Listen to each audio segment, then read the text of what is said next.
yo, it's your girl J Rose, and I am here with the 2026 freshman class. I'm sitting with Evolution.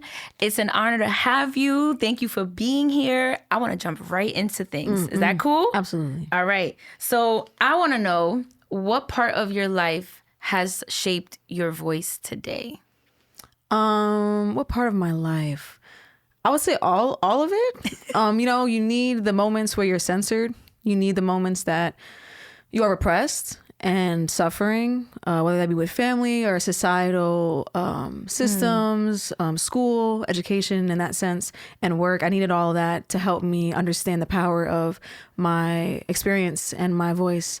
So now that I'm able to welcome more of that, that also shapes it as well. Right. You know, that confidence invites more. It's Yeah. less limiting. And you expand through that. Yeah. Absolutely. For you, when you start off as a writer, what was the decision that brought you from that page to then step on the stage and share your work? I wrote in response to just like learning information, like history on YouTube, and I got really upset and frustrated and confused at a lot of it, and I started just writing it down. So when I went to perform, there was no doubt in my mind. I just understood that this is what I must do. The page isn't enough purpose. I'd have to, expand and share with that. So it didn't matter what the mic looked like or what the audience looked like, or it was like at some random Puerto Rican spot on 138th in the Bronx, and I was like, fuck it. Like, I was so enthusiastic. South had a of good France? time. I don't know. It was some old shit. It sounds like South of France is a Puerto Rican spot in the Bronx. Oh, really? Yeah, It's probably good. We in the corner they sell Puerto Rican food. It's like a bar. Yes, there was a bar. Drinks were good. Drinks was good. Really small, like a little small, like quaint. Yeah, yes. I feel like that's the spot that we used to do our open mics there when we first started, like 8 years ago. Interesting. Full circle. Yes, absolutely, definitely full circle. But So for you with your writing, what does it look like when a poem is trying to be born? What does that process look like to you? This reminds me of the question you asked in the interview thing. Something happens, whether it's external action or an absorption of knowledge, and the body responds to it, but the spirit is also in support of that response. So I think that's that whole cycle of receiving and trying to reciprocate what it is, how I'm responding internally, but how the spirit is showing me how it needs to be portrayed now. So I just write when I'm in the state of suffering, or I'm in the state of liberation or joy or newfound knowledge. So if I write in that moment, that's when I'm able to just like write so fluently, and the pieces I'm most proud of happen. Right. Yeah. Now you're also a visual artist. Yeah. So when it comes to that moment where you're like pulling from the creative ethers and, how do you make the decision of like, I'm going to express myself with verbally, or I'm going to express myself visually? How does that decision get made? That's tricky. I feel like I've been a visual artist for a very long time. I mean, longer than a writer? Yeah. I went to high school, majored in advanced diploma for that. College, middle school, I did that. Poetry, I did more so as like a teenager growing up. So now I put more focus into poetry than I do into visual art.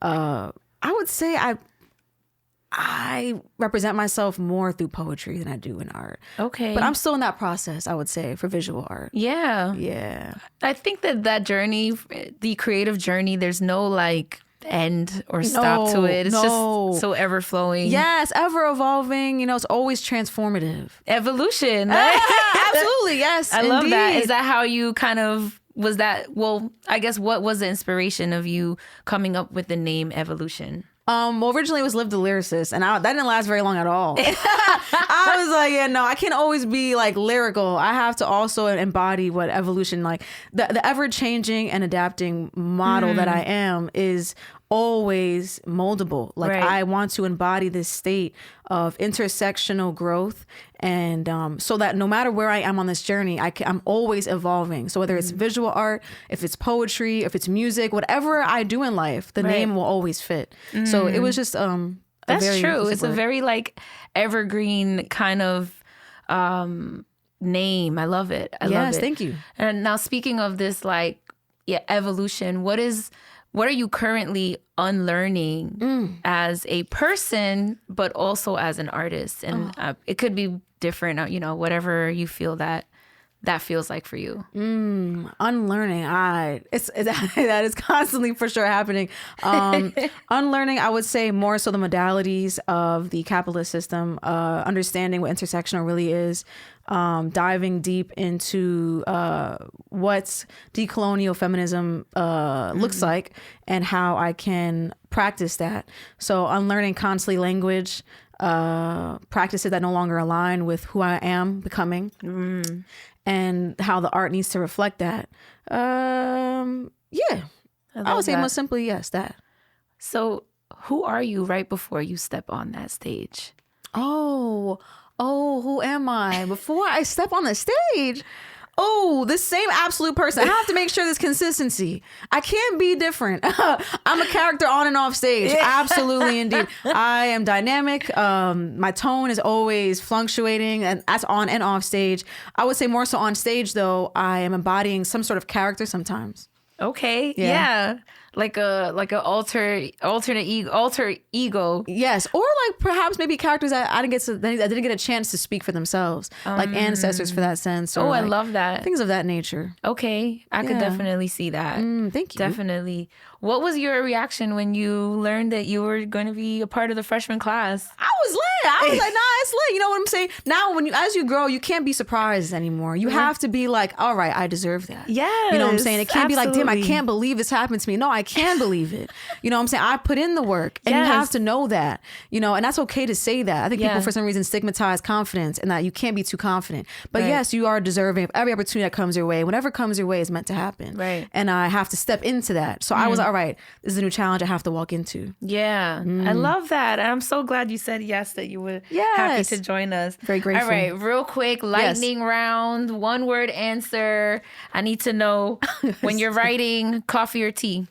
Oh, tea. I like tea. I knew that. I like tea. How about pen and paper or notes app? Pen and paper. Yes. A poet that changed your life? Oh, shit. No. Oh, Donat. When I saw Donat perform for the first time, I was like, hell yeah. I love Donat. Shout out to Donat. Yes, let me see more. A song that feels like poetry. Oh, what a wonderful world by Sam Cooke. I love that song. That's poetry. I love to me. his music. And one word that describes your artistry. Destructive. Ooh, I love that. Okay. Yeah. Well, thank you for chopping it up with me. Can I say that again? No.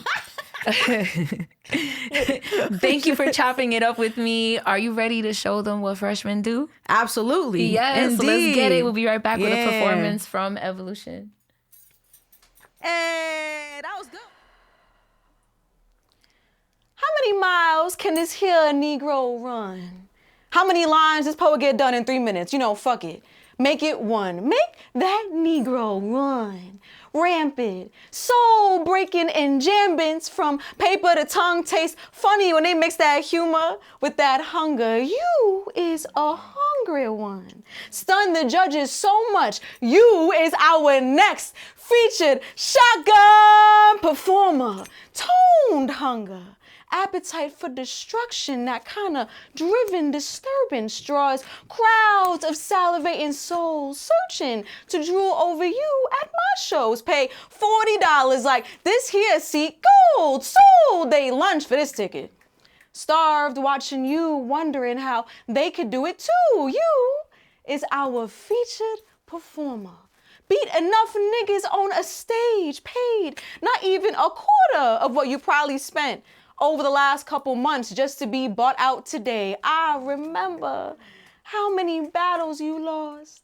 Every $20 just hoping your rape story one day would be enough. Judged a 10 out of 10. That's a slam poet right there. No fear. That's how you claim clout. You an established artist. No need to be messing around unpaid. Pay attention to every word they say. Break bones off a poem. Squeeze humanism into lemonade worth $100 prize. How many lines can this here Negro run?